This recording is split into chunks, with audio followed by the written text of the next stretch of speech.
एक बार फिर जैसे अंदेशा था, अमेरिका की तरफ से ईरान के ऊपर बड़ी स्ट्राइक की है और ईरान ने इसका बदला लेना भी शुरू कर दिया है। सबसे पहले आपको बताते हैं बीती रात कहां कहां हमले हुए। देखिए, इस वक्त की जो सबसे बड़ी खबर आ रही है, अमेरिका की तरफ से एक बार फिर ईरान पर हमले किए गए हैं। एवाज में धमाके की खबरें आ रही हैं, केशम आइलैंड पर धमाके की खबरें आ रही हैं, बंदर अब्बास के आसपास एक बार फिर स्ट्राइक की गई है।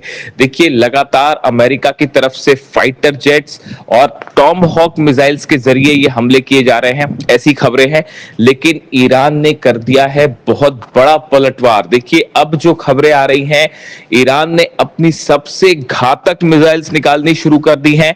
हज कासिम मिसाइल से हमले किए गए, फतह 2 से हमले किए गए हैं और कादेर मिसाइल से हमले किए गए।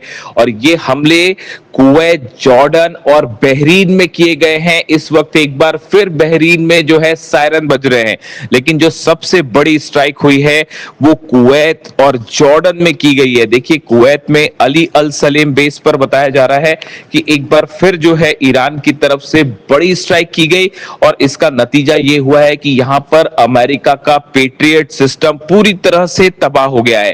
कैंप उदैरी में जो फौजी ठिकाने हैं उन पर हमला किया गया। यहां पर हेलीकॉप्टर्स का हैंगर तबाह कर दिया गया है। F-18 जेट्स और F-15 जेट्स जहां पर खड़े हुए थे वो हैंगर्स तबाह कर दिए गए हैं। ये नए हमले हैं, ये 24 घंटे के अंदर ईरान के हमले हैं, जिससे बताया जा रहा है कि कुवैत में और जॉर्डन में बड़ा नुकसान हुआ है।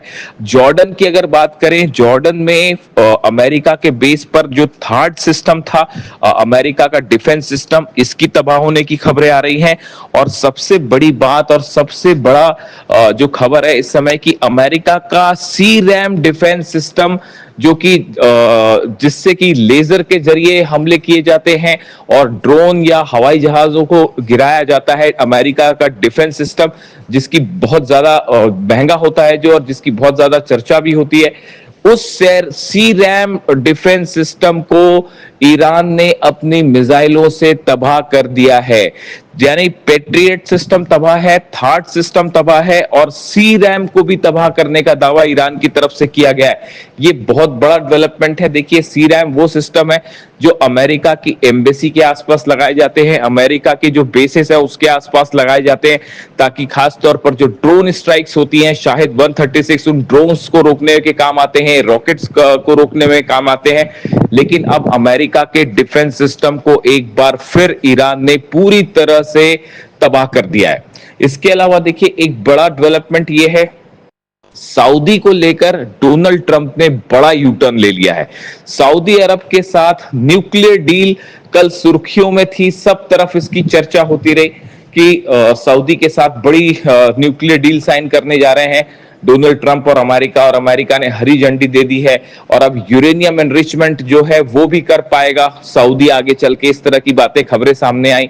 लेकिन सिर्फ 24 घंटे के अंदर डोनाल्ड ट्रंप ने एक बार फिर पलटी मार ली है और डोनाल्ड ट्रंप ने कहा कि अगर सऊदी अब्राहम एकॉर्ड साइन करेगा उसके बाद ही ये न्यूक्लियर डील होगी। यानी देखिए, डोनाल्ड ट्रंप एक बार फिर अपने बयान से पलट गए और इस बार सऊदी निशाने पर है। सऊदी को लेकर जिस तरह से बातें सामने आई कि सऊदी के साथ यूरेनियम को लेकर डील होगी और यूरेनियम एनरिचमेंट कर पाएगा सऊदी, इसके बाद जो है इजराइल की तरफ से खासी नाराजगी देखने को मिल रही थी और ये कहा जा रहा था कि अब क्या इजराइल इस बात के लिए तैयार होगा। और इजराइल के कई नेताओं की तरफ से बयान आने लगे थे डोनाल्ड ट्रंप और इस डील के खिलाफ, जिसके 24 घंटे के अंदर डोनाल्ड ट्रंप ने ये कह दिया कि अगर सऊदी अरब अब्राहम एकॉर्ड साइन करेगा, अब्राहम एकॉर्ड के तहत इजराइल को के साथ रिश्ते मजबूत करेगा, तभी ये डील होगी। पहले इस तरह की कोई बात डोनाल्ड ट्रंप के साथ डोनाल्ड ट्रंप ने नहीं कही थी, लेकिन अब उन्होंने अपना स्टैंड बदल लिया है। वहीं दूसरी तरफ खबरें ये हैं कि रूस और अमेरिका दोनों ईरान को लेकर आमने सामने हैं। जिस तरह के आरोप पीट हेग्सेट ने, अमेरिका के रक्षा मंत्री ने लगाए, देखिए अमेरिका की तरफ से ये आरोप लगाए गए हैं रूस के ऊपर कि रूस ईरान को मिसाइल हमले करने में मदद कर रहा है, रडार सिस्टम प्रोवाइड कर रहा है, सैटेलाइट प्रोवाइड कर रहा है, और जो ड्रोन की एक्यूरेसी है वो रूस की मदद से है। इस तरह के आरोप अमेरिका की तरफ से लगाए गए। अब इसका जवाब रूस ने दिया है। रूस के विदेश मंत्री लावरोव का कहना है कि जो आरोप अमेरिका लगा रहा है वो पूरी तरह से बेबुनियाद है और अमेरिका को अपनी गिरफ्तारी पे झांक के देखना चाहिए। यूक्रेन की तरफ से जो हमले रूस पर हो रहे हैं, दरअसल ये अमेरिका की मदद से हो रहे हैं। अमेरिका अपने सैटेलाइट प्रोवाइड कर रहा है, अपने हथियार और ड्रोन्स प्रोवाइड कर रहा है, उसके जरिए रूस पर हमले किए जा रहे हैं। इस तरह की बात अब रूस की तरफ से कही गई है, रूस के विदेश मंत्री की तरफ से कही गई है। वहीं पे ईरान के विदेश मंत्री अब्बास अराक्ची साहब ने एक बार फिर इस बात को साफ कर दिया है कि अगर ईरान के ऊपर हमले जारी रहते हैं तो आंख के बदले आंख और हाथ के बदले हाथ की तर्ज पर काम किया जाएगा, और जो हमले, जैसे हमले ईरान पर होंगे उसी तरह हमलों का जवाब दिया जाएगा।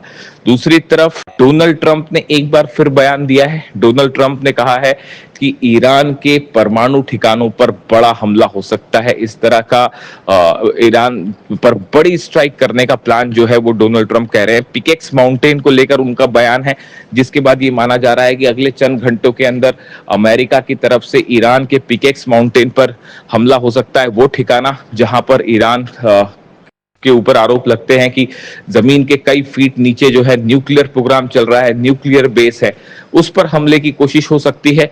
और इसमें ब्रिटेन से प्लेन टेक ऑफ कर सकते हैं हमला करने के लिए B-1 और B-2 बॉम्बर्स। यानी अब ईरान के न्यूक्लियर ठिकानों पर बड़ी बमबारी की तैयारी में है अमेरिका, और जिससे एक बार फिर बुशर में, पिकेक्स में बड़े हमले किए जा सकते हैं, और एक बार फिर रेडिएशन का खतरा पूरे अरब पर मंडरा रहा है।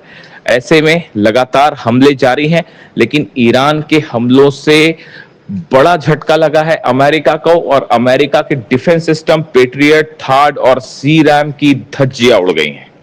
इससे जुड़ा जो भी अपडेट होगा आप तक पहुंचाएंगे।